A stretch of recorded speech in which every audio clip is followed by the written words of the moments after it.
the beginning of the movie, we see a girl Nora Tideman with her dad Tobias Tideman, who tells her about the Troll Mountains. There is a story about these mountains where once there was a troll wedding, in which 13 trolls were drunk and they forgot what time it was, and when the sunlight fell on them, they turned to stone. Now Nora used to think it was just a story, so her father tells her that if she tries to see them through her heart, she will definitely be able to see them. And when she tries to do so, she sees some faces on those mountains, which she is shocked to see. 20 years later, we see Dr. Sekord on the Atlantic coast of northwestern Norway, who goes to Nora.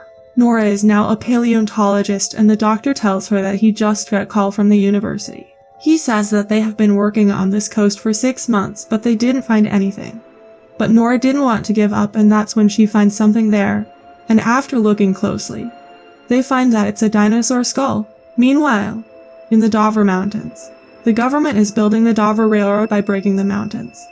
But the people there are protesting against it and are raising slogans to letting the mountains leave. Later, some workers go inside that tunnel and there they hear some heavy sounds. Hearing this sound, they get a little scared, and only then someone starts moving toward them, fearing that they tries to run out, but all of them get killed. Here at the Norwegian Armed Forces Operational Headquarters in Oslo, they receive reports of major seismic activity in Dovre. They immediately order to send the aircraft there, and then we see the aircraft going towards Dovre. After this news is also conveyed to the Prime Minister, to whom some footage taken from the aircraft is shown, and told they have not yet come to know whether the marks found here are related to this incident or not. But they are trying to find out. Prime Minister's advisor Andreas says these looks like footprints, on which Prime Minister asks him to call someone who understands these things. Meanwhile, Nora is celebrating her discovery with her team when a military chopper arrives, and a soldier tells Nora that they have orders to escort her to Oslo immediately, and that it is a matter of national security. She is then brought to the military headquarters where she is welcomed by Andreas. He is not telling her anything clearly and brings her to a conference room where all the people of the government are already present. Here the chief of defense says that what has happened in Dovre is probably the wrath of nature. He shows them the footage of craters made in the mountains, on which the experts say that it could be due to climate change. Now Nora is not able to understand anything here, and she says that these look like footprints. However, they all make fun of her. Only then Sigrid comes there and tells them that they have found footage from a protester's phone, in which they hear a horrifying sound, after which the tunnel blows up, and they all are quite surprised to see what happens after that. Nora asks Sigrid to replay the video, and she guesses by listening to the sound that it is some animal, and then at one place in the video they also see a creature which they are all surprised to see. Meanwhile, we see an old couple who notice that their dog is barking. Then Audrun hears the sound of that creature and it is moving towards their house, due to which their whole house starts shaking. He tells his wife to go inside the basement and the creature passes over their house, leaving it dark. And when they come out, they find that half of their house is completely destroyed. Here in the headquarters, there is a debate going on about that creature, on which Nora says that the length of this creature seems to be 40 to 50 meters. She says that she is ready to stop her work so that she can help Dovre. Now after some time, Andreas tells Nora that the Prime Minister has made her scientific advisor and he has been assigned to look after her. They then set out for Lesja and reach the same old couple's house location, where they meet Captain Chris from Special Operations Forces. He tells them that something had come from that side which passed through here and went down into the valley. They found footprints for a few kilometers which disappeared into the mountains. Then he introduces them to the old couple who tells her that they could not see anything clearly, but it seemed as if a mountain was walking. Now when they start leaving from there, Audrun tells them that she heard a strange howling and it was like a sorrowful melody.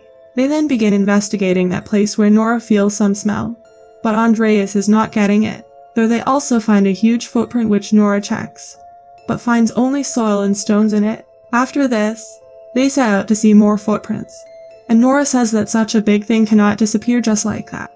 She then takes them to meet her dad Tobias, who tells them that years ago Nazis found something in the mountains, but it's hard to prove as all the evidence was destroyed. Nora tells him that even today something has come out of the mountains. They show him the video footage in which a troll was seen, and they try to trace it with footprints but it suddenly disappears. Nora says that there might be something in his research that can help them, because no one knows these mountains better than him. Now when Tobias starts telling them about trolls, Nora tries to dismiss him saying that they haven't found any proof of it yet. on which he says that he knows the whole truth because he was very close to exposing them, but he was sent to jail. The government had spread false stories about trolls to hide the truth. In these folk tales, they were shown as stupid, scary, and evil, while humans are made out to be mentally superior. We then see them at the location where those footprints disappeared, and Tobias starts his investigation. Chris finds Tobias strange, to which Nora tells him that his dad was a folklore expert and has lost his job in the past because of his belief in mythical creatures. Then he comes to Nora and shows her the map and tells her that this place is not matching with the map. Nora then gets that hibernature smell here too, and the weather starts getting bad. And then Nora notices that a troll is right behind them. They all get very scared seeing him and start running away from him. And before that troll can do any harm to them, they all sit in the helicopter and start escaping from there. And they show the live footage of it to the headquarters, seeing which they all get quite shocked. They then go to a military camp where Tobias tells the government that it was a troll. But Nora is not sure and says that she needs some time to study this creature, on which the Prime Minister says that this is a big risk and they will have to leave this to the armed forces. Now Nora is very sad about this and says that she is going back to her site. But Tobias says that this creature has not come here on its own. They can push it around by scaring it with weapons. But nature will surely take its revenge on them. He tells her that they cannot give up like this and this adventure has just begun. Nora immediately goes to Chris and requests him to take them along with him on this mission, to which he agrees and says if they want to go with him, they will have to follow his every order. Now after some time the military reaches that location and takes its position. They all wait for the creature to appear, during which Nora and her dad have an emotional conversation. Then a team sends a message to Chris that they are seeing that creature, and Nora and Tobias also hear the sound of its arrival. Here the government officials are also able to see it from the headquarters, and on coming a little closer, the troll stops at a place, and Tobias says that it knows that they are here. The chief of defense gives them permission to fire, and Chris passes the order to his team. He launches 2 rockets at it, but they have no effect on it, and it charges at them. After that, they attack it with tanks, but this also has no effect on it and it starts moving toward them. Seeing this, Chris tells everyone to run and they all start running, saving their lives, and the headquarters lose contact with them. Here the troll eats a soldier in front of them, on which Tobias tells that he knows the smell of blood, so they have to keep moving. But instead of leaving, he starts talking to the troll and tries to calm him down. He succeeds in this. But then a tank starts attacking the troll, due to which he turns towards it and Tobias gets knocked by its tail. After destroying the tank, the troll looks at them and then leaves, but Tobias dies. Now the next day the troll has disappeared again and Chris tells Nora that the military is about to launch an airstrike.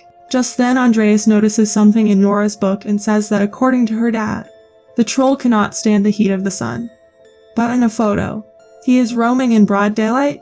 Nora says that they too have seen troll during the day and there is something else in the stories that they should know. Now Nora sees in the book that the troll can smell Christian's blood, and then she finds something in Tobias' notebook.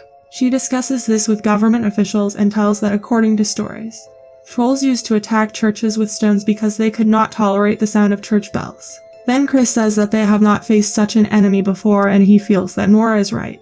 The Prime Minister decides that they will have to evacuate the entire city, and during this, they come to know that the creature is going southeast at this time.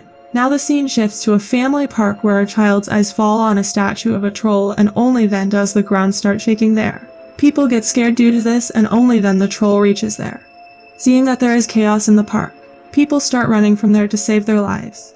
But only then Chris reaches there with his team. They have attached church bells on their helicopters and surround the troll from all directions. Now the sound of bells starts disturbing it and it starts attacking them. It starts destroying all the helicopters one by one, out of which one helicopter is about to fall on a kid. But Troll saves him, and Nora and others are shocked to see this. After which Troll leaves from there. Now after this incident, international news starts broadcasting this news globally, and when Nora, Chris, and Andreas come back to the headquarters, Nora tries to convince the Prime Minister that things did not turn out the way they wanted. But if they can figure out how to deal with the troll and why it is heading to Oslo, maybe they can find a way to stop it. The Prime Minister says that the creature is a threat and they will deal with it themselves, and thanks her for her help. After this, the government officials decide that they will destroy the troll by attacking it with a nuclear bomb. And when Andreas comes to know about this, he resigns from his position. The Prime Minister then informs the country about this crisis and declares an emergency in the city. She also orders the immediate evacuation of Oslo and surrounding areas. Here Andreas had joined Nora back, and from Tobias's notebook they get some hint about the royal palace, and Tobias had taken the name of the royal palace before he died. They immediately reach the royal palace, but the guards there ask them to return from there. Then the chief of court Rikardsen comes there and says that he was sure that some tideman would definitely come to meet him. He brings them inside the palace and tells them that Tobias was a good man but a bit stubborn. Then he takes them to a secret place and tells them that it was said that if the royal palace is built on top of another king's house, it is very auspicious for him. This cave was discovered in 1920 during the construction of the subway. And when Tobias came to know about all this, Sinding declared him insane and sent him to jail. He tells them that it was the house of a mountain king. During the Christianization of Norway, Saint Olaf removed all those things from this place that were against the new religion. They knew that nothing meant more to the trolls than family, so they were all killed. But they spared the king's child and lured him into the darkness, locking him deep in the mountains of Dovre to die. Nora understands from all this that the troll is trying to come back home, and when she shines an ultraviolet flashlight on a troll's bone, it starts burning. Seeing this, she says that they have seen the troll during the day, but direct sunlight was not falling on it. Meanwhile, the troll starts moving toward Oslo, and the military starts attacking it. Nora calls Chris and tells him about her plan, and meanwhile, government officials have realized that they cannot stop the troll with normal weapons, so the Prime Minister gives them permission for a nuclear bomb. Nora explains to Chris that they will have to take the troll out of the city to an empty place and they can destroy it with ultraviolet rays. Andreas calls Sigrid, who tells him that Oslo is about to be bombed. He asks her if she can get some time by hacking the system, to which she says she is trying. Meanwhile, Chris assembles a team with the help of a friend, and just as the aircraft is about to launch the bomb, Sigrid hacks the system. Now after some time the troll enters the city and starts moving toward the palace, and Nora and Andreas also start moving toward it. They had brought the skull of a troll's child in the queen's truck, seeing which the troll starts chasing them and they tries to take it out of the city. Nora calls Chris and tells him that she will reach him in 15 minutes, after which Chris calls his team and briefs them that the troll will reach here in 10 minutes and they will fight and kill him. Here the child's skull falls from the queen's car, due to which they have to stop the car, and they see that the troll picks up that skull and starts crying. But then that skull falls from his hand and breaks, due to which he becomes upset. Then he starts getting angry and charges Nora and Andreas, and they start trying to escape from there. He starts attacking them, and here the officials come to know that Sigrid had hacked the system and they put it back online. Here Nora and Andreas bring the troll to Chris's trap and she asks Andreas to jump out of the car. After which, when the troll attacks the car, she also jumps out of it. Now the troll starts moving towards her, and before he can kill her, Chris's team draws his attention, and Nora is saved. Meanwhile, the aircraft locks the target on the troll and Chris starts turning on the ultraviolet rays. Here the officials see Chris and his team and they order to abort the mission. Now the troll starts dying due to UV rays, but at the last minute Nora has a change of heart, and she tries to save the troll's life by turning off the lights. Then she tries to talk to the troll and says that she has to leave from here. But till then the sun rises, and when the rays fall on it, the troll starts getting destroyed and finally dies. Now after some time the Prime Minister and government officials reach there and congratulate Nora. Andreas then asks Nora if there might be more like this in the Dovre Mountains. And meanwhile, we see something that seems to emerge with a roar from the rubble inside the Dovre mountain cave. Please like and subscribe to my channel and click the bell icon never to miss new video updates. Thanks for watching!